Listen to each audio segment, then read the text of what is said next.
Vamos ao que fez a Justiça da Venezuela. Ela colocou as atas eleitorais sob sigilo. Essa decisão foi anunciada hoje, junto com a confirmação, segundo o Supremo lá na Venezuela, da vitória de Nicolás Maduro nas últimas eleições. Reportagem de Thaisa Medeiros. A decisão favorável ao presidente venezuelano é resultado do processo aberto a pedido do próprio Nicolás Maduro para que a Suprema Corte do país investigasse os resultados anunciados pelo Conselho Nacional Eleitoral. A conclusão da justiça ligada ao regime é de que os boletins emitidos pelo CNE estão respaldados nas atas emitidas pelas máquinas de votação e que deram 51,95% dos votos a Maduro. Donde resultó electo el ciudadano Nicolás Maduro Moros como presidente de la República Bolivariana de Venezuela para el período constitucional 2025-2031. A presidente da corte também anunciou que todas as atas eleitorais não serão divulgadas e passam a estar sob sigilo. Afirmou ainda que o candidato de oposição, Edmundo González, desacatou a justiça por se recusar a colaborar com a perícia dos resultados. Demostrando sua renuência a ceñirse al orden constitucional, conducta que acarrea las sanciones previstas en el ordenamiento jurídico vigente. Em uma rede social, González disse que nenhuma decisão vai substituir a soberania popular. A oposição afirma que González venceu com 67% dos votos, de acordo com 83% das atas eleitorais a que teve acesso e que foram publicadas na internet. As eleições na Venezuela são um tema delicado para a diplomacia brasileira, que não reconhece a vitória de Maduro, mas também não afirma, como vários países já fizeram, que houve uma fraude. Dias atrás, na comissão do Senado, o assessor especial para assuntos internacionais, o Celso Amorim, chegou a dizer que nunca sugeriu uma nova eleição, mas voltou a falar sobre essa possibilidade. A declaração desta vez foi feita nesta quarta-feira para a CNN espanhol, antes da posição da Suprema Corte venezuelana. Eu não posso compreender se, digamos, se diz a los dos lados que ganaram, porque não tem uma outra eleição em que se puedan evitar os problemas que contaminaram, ou que se diz que contaminaram essa eleição. Se ganhou, vai ganhar de novo. A ideia de uma nova votação já foi rechaçada, tanto pelo governo quanto pela oposição. O vice-presidente do Partido Socialista Unido, Diosdado Cabello, disse que os partidos políticos que não reconhecerem a decisão do Supremo Tribunal de Justiça, que confirmou a vitória de Maduro, não poderão nomear candidatos nas próximas eleições regionais. Embaixador Rubens Barbosa, o Celso Amorim é um diplomata experiente. É raro a gente ver um diplomata experiente perdido, como ele estava nessa entrevista da CNN em espanhol. É o que acontece quando alguém leva um forte chute no traseiro?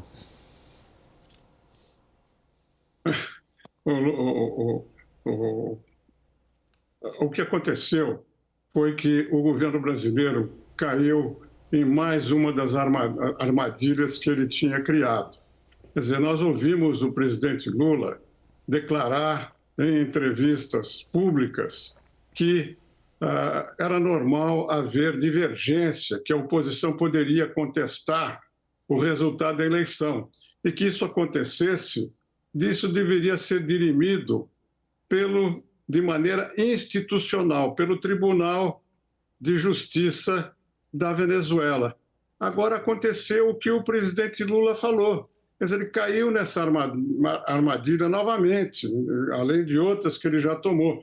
Ele ficou com uma posição muito difícil, porque como ele propôs que ocorresse o que ocorreu e que deveria ser respeitada a decisão da Suprema Corte, o que ele vai fazer agora? Vai reconhecer o resultado ou vai ficar calado sem fazer nada? A minha impressão é que ele não vai reconhecer por questões de política interna e vai ficar calado, mas para ser coerente ele deveria reconhecer a eleição agora, Vai ser o resultado da eleição. Vai ser um silêncio ensurdecedor, Lorival, porque uma série de mandatários aqui ao nosso redor se pronunciou imediatamente. E eu dou destaque, evidentemente, porque me parece uma posição que reforça a ideia de que a democracia é para de direita e de esquerda. Um presidente de esquerda no Chile diz: isto não é uma democracia. E continua sendo uma pessoa respeitável de esquerda. Não precisa ser de esquerda ou de direita para aderir a esses princípios universais. O Juan Manuel Santos, que ganhou o Prêmio Nobel da Paz em 2016 por fazer o acordo de paz com as Farc na Colômbia e foi considerado um traidor da direita, né? Foi um presidente de centro. Luiz Lacalle Pou, do Uruguai. É que democracia realmente não tem esquerda ou direita, né? Existe democracia e autocracia. Sobre a coerência do presidente Lula, acho que tem um conflito interno sobre a qual história dele ele será coerente. Ao Lula, que lutou pelo fim da ditadura no Brasil, foi preso na virada dos anos 70 para os anos 80, que foi eleito democraticamente 3 vezes e na terceira sofreu uma tentativa de golpe militar do seu adversário, Jair Bolsonaro, ou o presidente Lula, que sempre apoiou as ditaduras de esquerda da América Latina, todas elas, né? Então, acho que esse é o conflito dele. E quando os fatos e a coerência não estão do lado de uma pessoa, ela adota a ambivalência, né? É assim com Vladimir Putin, é assim com o presidente Lula. Quer dizer, ele não pode falar de forma clara porque os fatos contestam a posição dele e a história dele também. Então, ele vai ficar tergiversando para sempre sobre isso. Lorival, tanto você quanto o Rubens destacaram essa difícil situação. Você deu muito mais a biografia político-ideológica do presidente. Por que ele agora é colocado numa situação difícil? O Rubens destaca por que a situação criada pela ditadura coloca o Brasil numa situação difícil. Então, aos dois repórteres políticos, a pergunta está de pé. Fazem o que agora, Daniel? Olha, William, o que eu vejo o governo brasileiro fazendo a partir de agora é tão somente repetir o que já disse. Ou seja, vamos continuar com esse discurso de que Lula, o Palácio do Planalto e Itamaraty exigem a apresentação das atas e isso vai continuar em 2023, em 2024, vai continuar em 2025 o Império Contra-Ataca, em 2026 a apresentação das atas, o retorno de Jedi. E vamos continuar dessa forma, sem um reconhecimento formal e explícito do governo Maduro, de qualquer vitória que obviamente não pode ser comprovada, mas sem uma condenação, porque isso fecharia as portas, na visão do governo brasileiro, para qualquer possibilidade de diálogo e de mediação, que não está sendo dada pelo próprio Maduro. Qual que é o custo disso politicamente? Para o governo, além do custo político interno, que é muito alto, me parece que, ao manter a esperança de uma posição de diálogo e de intermediador de uma saída pacífica para a Venezuela, o governo brasileiro acaba dando um tiro num outro grande objetivo da sua política externa, que é uma reconstrução ali da América do Sul, integrada, mesmo que sem a Venezuela, porque isso implode pontes com o Chile, por exemplo. A gente viu uma visita ali ao Chile, Lula ao lado de Gabriel Boric, numa manifestação dos dois muito fria. Lula que não conversa direito com o presidente do Uruguai, Lula que jamais conversará com Javier Milei. Então, como falar de América Latina, de um projeto de América do Sul com tantas divergências? É essa uma das tantas contradições que eu vejo quando o governo Lula aborda a situação na Venezuela. O que você tem ouvido falar, Caio, do que se pretende fazer diante da situação hoje? Ouvi hoje, bom, William, primeiro que o chanceler Mauro Vieira está na Tailândia. Chegou hoje na Tailândia e, enfim, foi se inteirar ali também dessas movimentações todas aí da Venezuela. E hoje era um dia previsto do chanceler ir até o Senado né? Semana passada foi o Celso Amorim, tinha uma previsão, mas teve essa viagem e não foi até lá.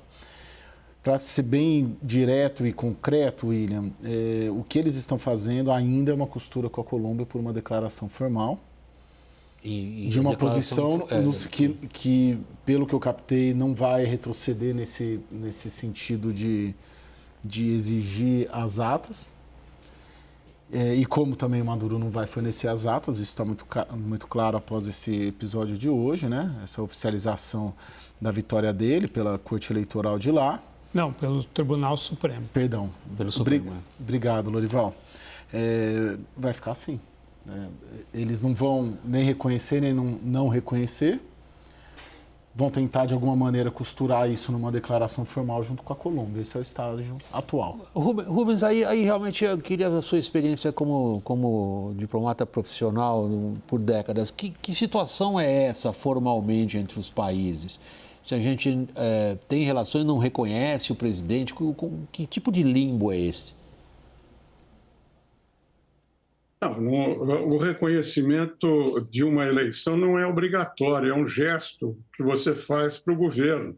Não há uma obrigação de você reconhecer a eleição. Você pode ficar quieto, a relação dos estados continua, entendeu? Você viu, no caso da Argentina, o presidente Lula não falou nada a respeito da eleição do Milei. Foi uma nota do Itamaraty alguns dias depois. Então, não há um problema maior de você não reconhecer as eleições em qualquer país. A maioria dos países não reconhece, entendeu? Passa tocado e continua a relação política, econômica, diplomática, o que for. Então, não tem problema. Agora, eu queria fazer um comentário sobre essa questão desse grupo trilateral que virou bilateral, né, do México, Brasil e Colômbia, que foi proposto pelo Brasil. O México já saiu. Eu acho que, pelas informações que eu tinha, não sei se vão continuar agora, mas havia uma discordância entre o Brasil e a Colômbia, porque enquanto o Brasil queria que a solução de qualquer contestação dos resultados fosse dirimida institucionalmente, a Colômbia queria que essa decisão fosse tomada por um órgão independente. Então, é capaz, se a Colômbia não mudar de posição, é capaz de não sair nenhum comunicado aí conjunto, porque o Brasil, na minha visão, estava querendo se resguardar de uma posição unilateral a partir desse conjunto com o México e a Colômbia. Eu acho que é capaz de não sair nada por aí. O Brasil vai ficar isolado. E essa questão da posição de liderança do Brasil aqui na região não existe mais, né? Nesses últimos anos, o Brasil deu as costas para a região e não está fazendo absolutamente nada para aproximar nem a parte comercial do Mercosul, a negociação com a Aliança do Pacífico, nem a parte de integração física. Enfim, nós não temos nenhuma atitude positiva para integrar a região, apesar disso estar na Constituição, está na promessa do governo. Lorival, internacionalmente, Maduro está seguro. A gente abordou isso aqui várias vezes. Ele tem o apoio exatamente dos principais contestadores da ordem internacional, Rússia, China, e o Irã também é importante nesse contexto. O que se pode, prever não diria, mas o que se desenha como possíveis atuações em torno de que eixos frente a Maduro? Ou a questão vai ficar para trás, todo mundo vai tratar como ditadura, menos o Lula, que continuar chamando um lugar desagradável, e assim vamos. E a gente fica com um vizinho que é uma ponta de lança da Rússia, né? A Rússia que só teve no passado, se a gente considerar a União Soviética, uma projeção ali mais segura, mais forte, militarmente falando, sobre Cuba, né? Tinha influência sobre regimes de esquerda e tal na região, mas dessa forma, uma aliança militar, né? Lembre que a Rússia mandou navios de guerra agora, recentemente, para a Venezuela, para dar um recado, né, para os Estados Unidos, para o Ocidente, de que estava apoiando de forma, não só com palavras, né, essa fraude eleitoral e esse regime bolivariano. Então, assim, a gente tem agora um vizinho que desde o início do chavismo está alinhado com a Rússia, mas que agora se torna cada vez mais dependente da Rússia, não é? Porque conforme aumenta o isolamento da Venezuela em relação ao mundo, a Europa vai recrudescer com a Venezuela, né? Os Estados Unidos também, os países aqui da região alguns deles não estão reconhecendo, né, esse regime. Então, aumenta essa dependência, e ao aumentar a dependência, aumenta a influência, certo? Da Rússia, principalmente, mas da China também. Então, nós teremos que lidar com isso. É um regime agressivo, como toda ditadura, que ameaça invadir a Guiana e pode vir a ter o apoio da Rússia. E eu sei que muitas vezes eu sou pessimista, mas infelizmente os fatos depois comprovam esse pessimismo. Nós que estávamos, a nossa região que estava bastante distante, né, de um conflito mundial, agora se torna bem mais próximo, porque esse conflito vai envolver a China, vai envolver a Rússia, vai envolver o Irã, e se a Venezuela leva adiante o plano de invadir a Guiana e a gente tem um contexto de uma conflagração mundial, nós vamos ter aqui talvez um foco dessa crise aqui mesmo literalmente na nossa vizinhança. William, lembrando que dia 24 de setembro, salvo engano, está sendo organizado um evento pelo Itamaraty, pelo governo brasileiro, o presidente Lula, evento paralelo à Assembleia Geral da ONU, pró-democracia, né? Ele convidou o Joe Biden, Pedro Sánchez, né? É o espanhol, e está articulando com outros presidentes também um evento para celebrar a democracia e combater a extrema-direita. Por último, Daniel, pegando esse gancho aí da política doméstica brasileira, a gente vê candidatos às prefeituras agora nas eleições que estão vindo perguntando se o que cada um acha de que regime é esse da Venezuela. Existe, por parte dos escalões do Planalto, uma avaliação do dano político-eleitoral causado por essa situação? Existe uma subestimação, porque repete-se muito aqui o discurso de que nos pode nacionalizar, ou internacionalizar, no caso, eleições municipais. Mas é o próprio Lula quem tem sido muito apto a importar crises. Guerra na Ucrânia, faixa de Gaza, agora a Venezuela, e esse tema é muito aderente para o eleitorado. Só uma observação, William, eu falava da questão da integração sul-americana, o Brasil um pouco perdido naqueles esforços de revigorar, impulsionar o Mercosul, recriar o Unasul. Uma aposta do Brasil no ano passado, em meio a esse ambiente mais hostil na América do Sul, foi uma cúpula amazônica, faz exatamente um ano. Cúpula da Organização do Tratado de Cooperação Amazônica. Fizeram ali uma série de promessas, um centro de cooperação policial, sistema de tráfego aéreo para combater ali aviões do narcotráfico, de garimpo ilegal, etc. Um ano depois, exatamente, nenhuma daquelas promessas escritas em declaração presidencial saiu do papel. E pior, a OTCA, que é essa organização que eu mencionei, desde o início do ano não tem nem secretário-geral por causa de uma briga entre os países.